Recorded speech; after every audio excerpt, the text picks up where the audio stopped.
your question landed in our inbox this week, and we sort of have to rat out Julie a little bit here because she was loud talking at lunch. Someone actually overheard her talking, and that's sort of what prompted this.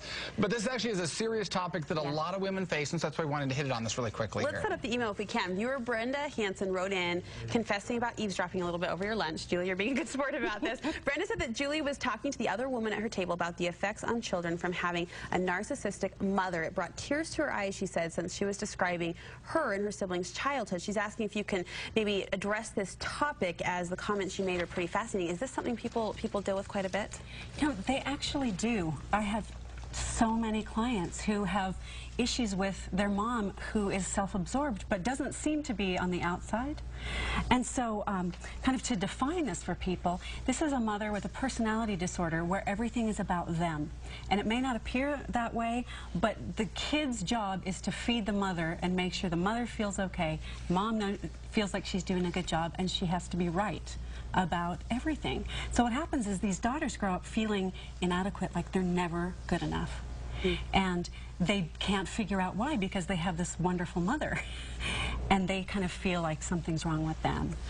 And so it's a really common dynamic. So where does the healing start to get over this thing? Because I'm imagining this could sort of continue to feed itself after a while, you know? Well, just like the email said, recognizing it. So for this viewer going, oh my goodness, maybe it's not my problem. Maybe my mom has an illness and it's impacted me.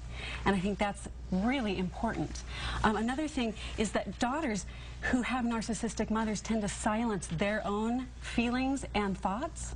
So I want to encourage those daughters to start saying how you feel, that your feelings do matter. And even though you've had to cut them off and protect your mom from your true feelings, start talking. That's the beauty of being, an adult, is that you get to have a say in your own life. And then to let go of protecting your mom. She can deal with her own emotions. Is this something that then can be addressed and maybe healed and, I mean, fixed sounds trite, but later in life when that relationship has progressed and is a little bit more mature? A lot of it depends on whether the mother is willing to admit that she has a problem, and a lot of narcissistic mothers are not.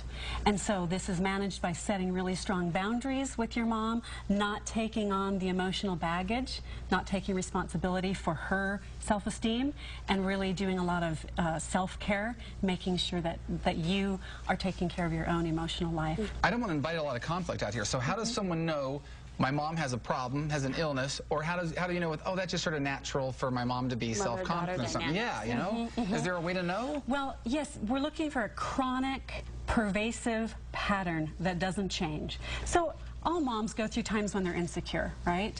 But if this is a chronic thing where mom has to be right, mom always has to have the last say, it always has to go her way, we're looking for chronic patterns, not just an insecure time or I need some positive feedback, because everybody needs that. Sure. So, interesting topic, Julie. Thanks for sharing. Thank you. And who knows what we'll be talking about next week, depending on your next lunch, I think I'll go to lunch in a more quiet restaurant next time. Just stay at home.